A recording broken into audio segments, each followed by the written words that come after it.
Well, good morning. There's probably no better classroom out there to teach us about life than just life itself. A lot of times things are going to come your way that you weren't expecting. Life will throw you a curveball. Your expectations won't be met. And life can be the best teacher that we have, especially if we learn from it. The classroom of life. Especially if we pay attention to ourselves, reflecting on our experience, looking back on some of the more challenging seasons of our life, not only paying attention to the circumstances, but paying attention to ourselves, our hearts, what stirred in our heart during the circumstances, and from where did that come?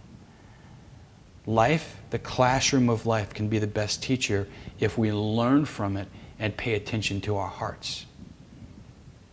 There's great hope for us in Psalm 62 today, the responsorial psalm at Mass. And maybe just to let the words of Psalm 62 kind of sing to us, because there's great beauty within all of its depth. Psalm 62 says, "Only in God is my soul at rest, for from Him comes my salvation. He is my rock, my salvation, my stronghold.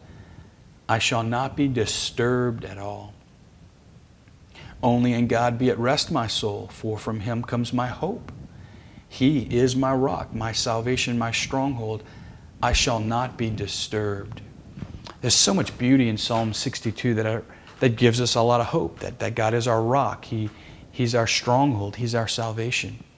And in all of the beauty, that really gives us permission to turn to God in the midst of whatever life is trying to teach us. There's also a great line in there that we shall not be disturbed.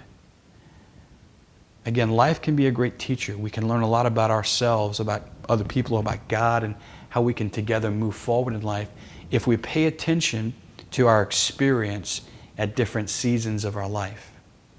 Especially disturbance, that inner tension, that unrest within us. Those things can actually teach us a lot about life, as well as where we are attached. Where are our attachments?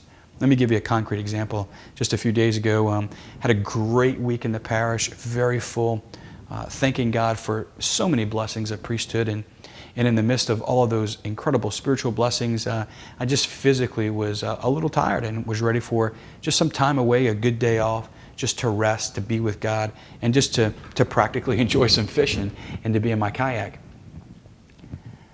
As I was preparing to leave the parish and just to kind of get away for the day, right when I was about to leave, my phone rang, and it was a buddy of mine from out of state who was in need of just a listening ear and some wisdom and discernment. Now, the conversation was great. I'm very clear that God was calling me into the conversation. I was very clear that God was working in the conversation. And after we had the conversation, I was grateful for the gift of our friendship. But I have to be honest that as that conversation unfolded, the timing of it kind of created just a little bit of resistance in me. I was just ready to sleep. I was ready to get some rest. I was ready to be alone. I was ready to fish and just enjoy nature and some of the more recreational things of life. And that phone call came, the timing of it just elicited a little resistance, a little disturbance in my heart. So I paid attention to that and certainly was very present to the conversation. And as I was driving down the Grand Isle, I was reflecting on where did that movement come from? Where did that resistance come from? Where did that disturbance come from? And as I prayed into it, as I peered into it, it reveals where my heart is attached. Looking to the things of the world for recreation rather than really just trusting that God's going to be there with me and He'll do it for me. I was clear that God wanted me to have the conversation, but my heart was attached to the expectation that fishing was going to be what was going to bring me life, or just being on my boat was going to be the thing that was going to bring me in life. The disturbance revealed where my heart was attached. Now, there's nothing wrong with taking a day off. I'm not saying that. And there's nothing wrong with fishing or being in a boat or enjoying the things of life.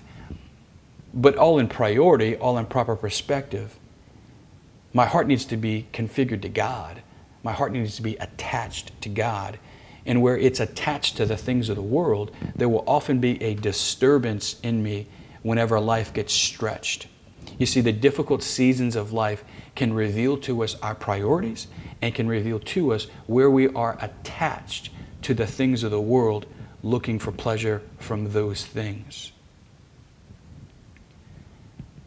Yesterday we took a look at the first chapter of St. Paul's letter to the Romans, a powerful letter. And right there at the beginning yesterday we unpacked that Paul was not ashamed of the gospel. And there are going to be moments in our life where you and I are together going to have to ask ourselves, are we ashamed of the gospel?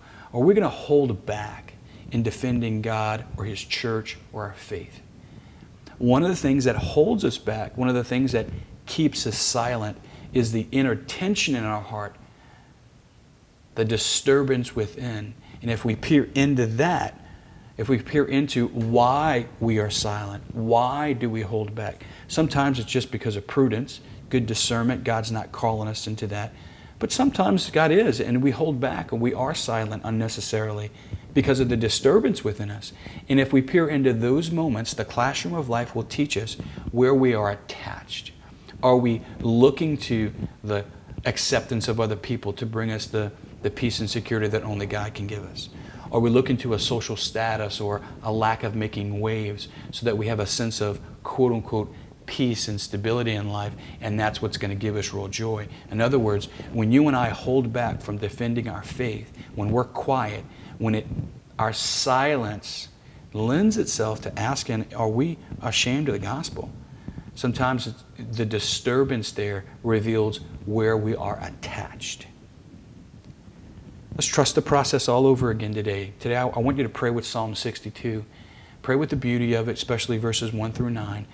But ask yourself about disturbance. What has the classroom of life taught you?